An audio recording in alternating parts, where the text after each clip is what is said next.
राज्य सारा गत 20 तारीख रु राज्य सारा ए बाबद रेड पूरा प्रक्रिया आरंभ होईची 217 इलीगल भाटी जो गुड़िक आइडेंटिफाई होईची से सब गुड़िक रेड करा जिवो एवं रेड करिवार प्रक्रिया भी आरंभ होईची पाखापाखि 117 जन लोकंकु एपर्यंत अरेस्ट करा गलानी एवं विभिन्न स्थान रे जहाँ विभिन्न जो पोच इत्यादि अच्छी से सब नष्ट करा होची एवं आ परवर्ती पर्याय जो जो जगार इलीगल भाटी सबू लगी से भाटी गुड़ी को बुलडोजर द्वारा उड़े दिज्व एक कथा भी आम से प्रावधान भी विभाग तरफ करने निर्देश दि सारी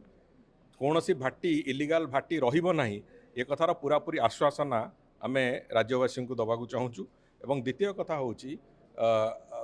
आम तुरंत निष्पत्ति भाव में गत काली आमर एक्साइज सुपरिटेडेट से जे थिले अवहेला कार्य अवहेला दृष्टिकोण से तुरंत बदली कर दिया एवं आज तारीख रे सेठी जे सब इन्स्पेक्टर और इन्स्पेक्टर दुई जन एक्साइज रे तांकु निलंबन करा जायछि एवं खूब शीघ्र ए बाबद रे माननीय मुख्यमंत्री भी निष्पत्ति नबाकू जाउछंती जे आरडीसी स्तरीय एक तदंत खूब शीघ्र आज काली भितर इन्स्टिट्यूट करा जिवो जो जे तदंत करिक 2 मास भितर तांकर रिपोर्ट देबे एवं से रिपोर्ट आधार रे जहाँ जहाँ से कार्यानुष्ठान पई हमकु सेतरे रेकमेंड करिवे से कार्यानुष्ठान भी करा जिवो कोनोसी मते